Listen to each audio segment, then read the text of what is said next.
And so now I will have a short demo of how to use this annotation app. We could see from the root files there are two folders and one Python files, and the two folders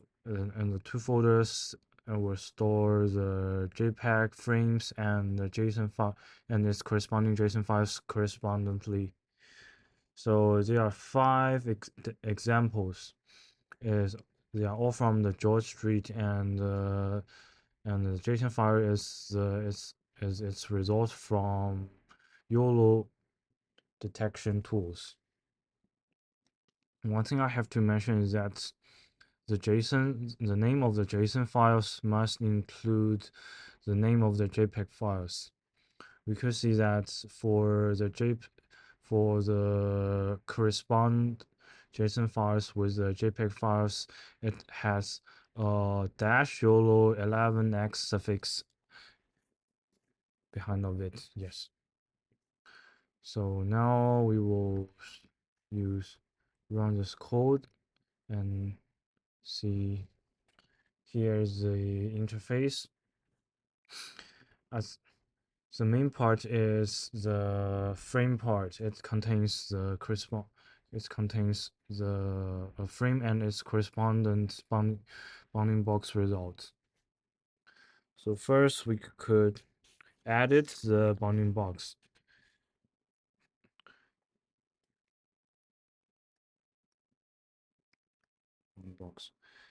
And we could see that on the right panel there is a bbox list.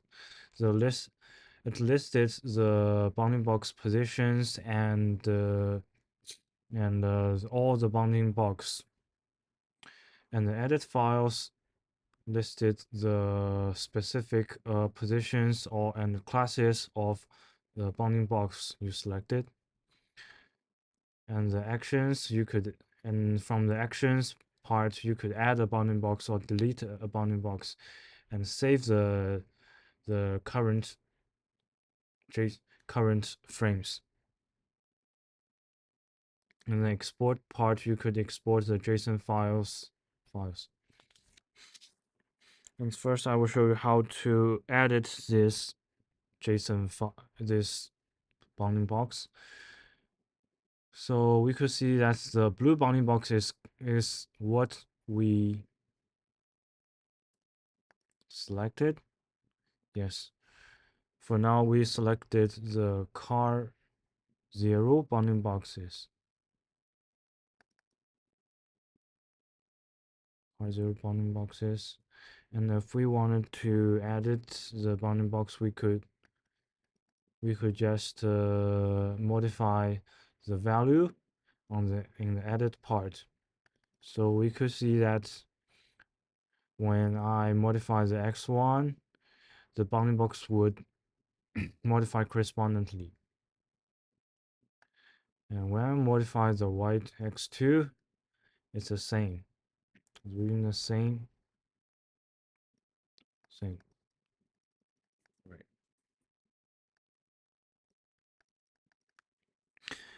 And also we could edit its class.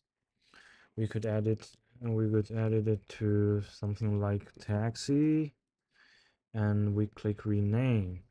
So we could see that the class of this bounding box has changed to taxi. Okay, it's not a taxi. We change it back. Right. Oh, oops.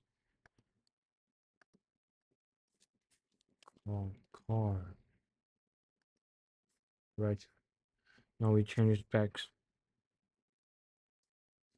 and we could also move the bounding box, move the bounding box to any positions. And next I will show you how to create a bounding box. Just like we change the frame. Well, we can see that there is a person here, so we wanted to add a bounding box on this person. Yes, we could click add and create a bounding box. Yes. And now we could we could also modify the bounding box to fit these people in the image. Right.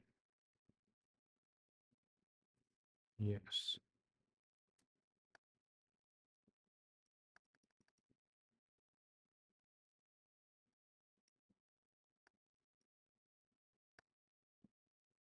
Mm, so yes.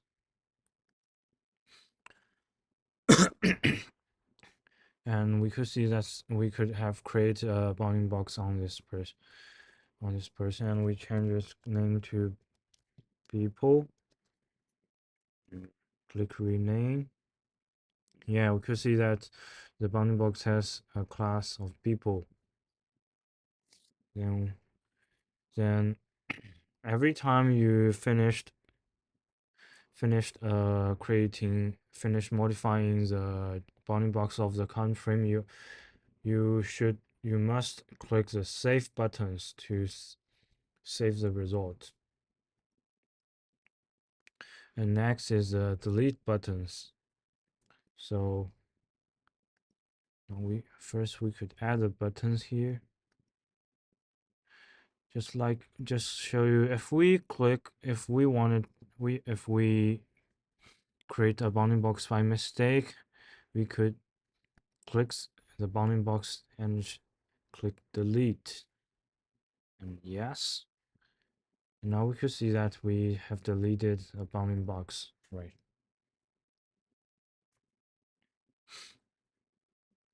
And you could also use your mouse to zoom, zoom, or zoom these pictures. Just like there is some tiny bounding box here. Oh, just like there's some tiny bounding box here. You could zoom this picture to modify it. Yes. Click save. And you could also double click to revise it. And so this is a short demo of this annotation app.